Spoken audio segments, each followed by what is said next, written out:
What's up guys, welcome back to my YouTube channel. It's me Manish. So guys, धेरै पछि भेट भएको छु हैन. सेमेस्टर एन्ड सकियो, सेमेस्टर सकिसक्यो. रिजल्ट त्यस्तै छ, डामाडोल छ हैन. सो अब चिलमा बस्नु पर्यो. रिजल्ट बिग्रियो त के गर्नु हैन. अब बिग्रियो भने टेन्सन लिएर बसे त भएन. सो गाइज आज चाहिँ म एउटा अनौठो टपिक लिएर आइरहेको छु. प्रब्लम अफ लाइक जो विदेशमा आउँदै हुनुहुन्छ उनीहरूले पहिला बुझ्नुपर्ने के हैन. उनीहरूले पहिला बुझ्नुपर्ने कुराहरू जसले रुम सेयर गर्दै हुनुहुन्छ, जो अब जस्तो 2 BHK मा एक-एकजना बसिराख्नु भएको छ उनीहरूले पनि. सो जो विदेश आउनु हुँदैछ उहाँहरूले प्लस जो विदेशमा हुनुहुन्छ उहाँहरूले एकचोटि ध्यान दिएर हेरिदिनु होला है. सो यहाँ विदेशमा चाहिँ प्रब्लम धेरैको के देख्छु मैले भन्दाखेरि चाहिँ सुरुमा 2 जना आउँछ बस्छ हैन, अनि पछि झगडा हुन्छ त्यहाँ हैन, नबोल्ने टाइपकोहरू झगडा हुने हैन.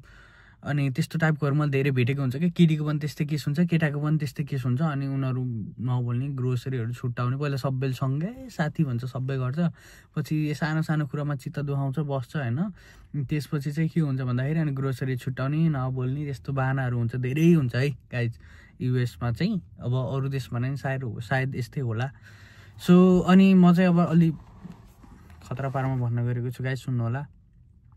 सो यहाँ कस्तो पनि हुन्छ भन्दाखेरि युएसमा हैन, पहिला बुझिदिनु पर्ने रुममेट जो अब उहाँ छ युएस छ, जो मान्छेहरू यहाँबाट जो तँसँग बस्ने भनेर गइराख्नु भएको छ, त्यो आफ्नो साथी होस्, पहिलेदेखि चिनेको साथी होस्, बेस्ट फ्रेन्ड होस् हैन, त्यो आफ्नै रिलेटिभ्स पर्छ, जो सुकै होस् गाइज, जो सुकैसँग तिमी रुम सेयर गर्दैछौ, जोसुकै केटाहरूसँग, अब केटीहरूको लागि जोसुकै आफ्नो केटी साथीहरूसँग रुम सेयर गर्दैछौ, तिमीहरूले पहिला गएर बुझिदिनु भनेको लाइक उनीहरू सुतिरहेछ भने फोन नगरिदिने, चर्को आवाजमा नबोल्ने हैन.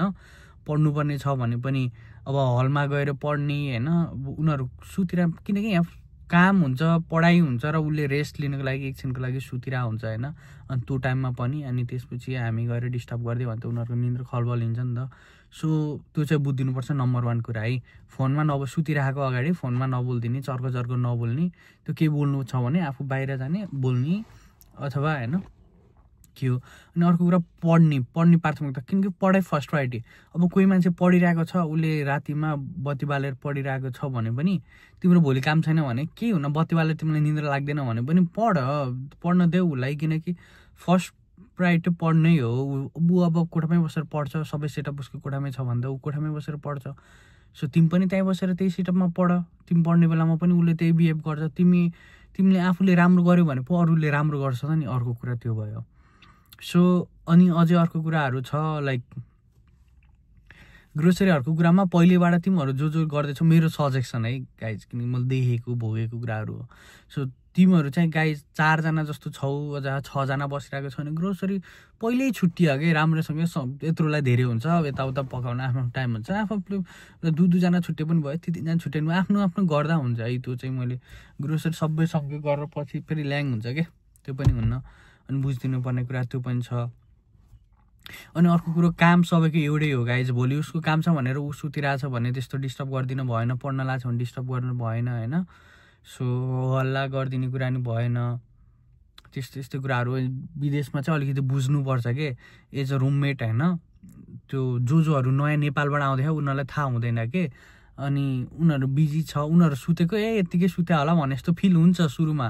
जब आफू काम गर्छ तिमीहरू अनि बल्ल तिमीहरूलाई फिल हुन्छ कि थकै के हो हैन, के हो स्केड्युल, कलेज के हो काम प्रेसर के हो, सबै कुरा तिमीहरूलाई परेपछि बल्ल थाहा हुन्छ कि. त्यो मान्छेलाई धेरै कुरा टाउकोमा हानिरहेको हुन्छ, अनि त्यो सुतिरहेको बेलामा, पढ्न लागेको बेलामा हल्ला गरिदिने हैन. पढिरह भने नबोलिदिने के, गएर केही इमर्जेन्सी कुराहरू मात्र बोल, नत्र पढ्न लाग्छ भने त्यो गफका कुराहरू टपिक ननिकाल, पछि कुरा गरे पनि हुन्छ. सो पढ्न पनि, अनि साथीलाई चाहिँ पढ्न अलिकति मोटिभेट गर्ने, आफूलाई पनि उसले पुस गर्छ, आफूले पनि पुस गर्ने उसलाई. सो 2 जनाले त्यस्तै गरेर रिलेसन राम्रो भयो भने पो 2 जनाको रिलेसन राम्रो हुन्छ. तिमीहरूको केटीहरूको पनि धेरैको झगडा भएको देखिरहेको छु मैले है. सो तिम्रो साथी चाहिन्छ विदेशमा, तिमीलाई एउटा साथी भयो इनफ हो क्या. एउटा साथी एकदम मिल्नु पर्यो हैन, जस्तो कि मेरो लागि छ सुगम छेत्री. सो त्यस्तो साथी एउटा भयो भने पुग्यो के. कोही केही अरू चाहिँदा पनि चाहिँदैन, नर्मल हाइलो गरेर बोल, ठिक छ साथी हो भ्याइयो, तर अरू चाहिँदैन. तिम्रो त्यो 2 जना घनिष्ठ सम्बन्ध छ र कोही बिचमा आइरह भने टर्म राम्रो हुँदैन त्योसँग हैन. अब किनकि तिमीहरू दुईजना जे पनि सेयर गर्छौ 1-2 रुपियाँको मतलब राख्दैनौ भने अब अर्को थर्ड पर्सन आएर चाहिँ 1-1 रुपियाँको मतलब गर्ने खालको छुचो खालको पर्यो भने लाइक त्यो उस ग्रुपहरूमा मिल्दैन कुरा है। सो दुईजना जस्तो क्लोज केटीहरूको कुरा पनि त्यो कोही क्लोज छ अलरेडी 2टा बेस्ट फ्रेन्ड छ केही छ भने थर्ड पर्सन आयो भने अफकोर्स मिल्दैन के केटीहरूको कुरा पनि धेरै झगडा हुन्छ है। सो अनि त्यही हो गाइज अरू त केही छैन। अनि त्यो सर्कल फ्रेन्ड सर्कल धेरै नबनाऊ के तिमीले फ्रेन्ड सर्कल धेरै बनायो भने चाहिँ लाइक हुन्छ होइन। अब यहाँ पढ्नु पऱ्यो पढाइ पुरा गर्नु पऱ्यो अनि त्यसपछि काम गर्नुपर्छ सुत्ने टाइम टेबल हुन्न कहिलेकाहीँ फ्रेस हुने कुरा छुट्टै छ होइन।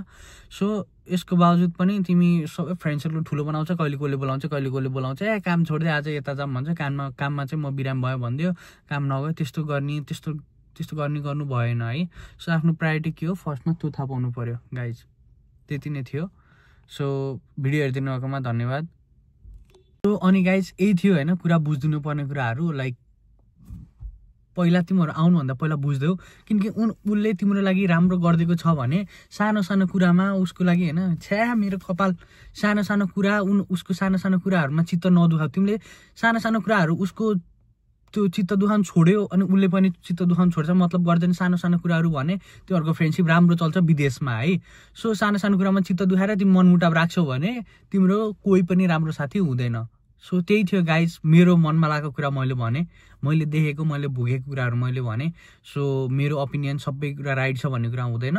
सो गाइज जो मेरो सजेसन मात्रै हो जो आउँदै हुनुहुन्छ र जो युएसमा हुनुहुन्छ सो उहाँहरूले चाहिँ आफ्नो रुममेट पहिला बुझेर विचार गरेर राख्नु होला। रुम खाली छ रुममेट हालिहाल्छु भनेर पछि टाउको समातेर बस्नुपर्छ। सो पहिले चाहिँ रुममेट हल्का चिने बुझेको यताउता भएको रुममेट भयो भने अलिकति सजिलो हुन्छ।